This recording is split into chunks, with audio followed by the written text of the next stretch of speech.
players who are leaving. For example, Alexander Nübel, who signed for Bayern Munich, and he's being titled as the next Manuel Neuer, and that could potentially be it. But looking at his performances in the last couple of games for Schalke, I do really think that his mentality towards the game as a whole is not really good. I think that it could be because of the contract signed. He doesn't really feel that there's any importance in playing for Schalke, but that already is a bad mentality. You should always be playing for your to your fullest extent for your club, and I don't see him really doing that. And if he's gonna want to be a Bayern Munich number one goalkeeper, if he wants to be the number one ahead of Manuel Neuer, he needs to have that mentality. It might be different when he goes to Bayern Munich, but I do think that's a bad warning sign for a player who who just slumps in his performances. It might be due to the praise he's getting. It might get onto his head or something,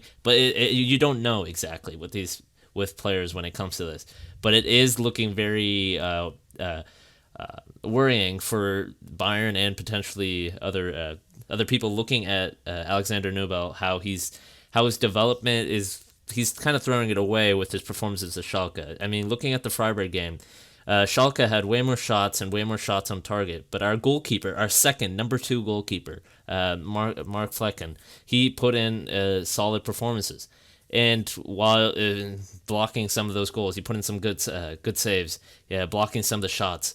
But looking at Nübel, he doesn't. He was just putting half-ass attempts at blocking some shots, and I do think that's very worrying for Bayern and Bayern Munich fans. If you want someone to replace, it's going to be way, way, way harder than just getting someone from Schalke again, like you got Manuel Neuer.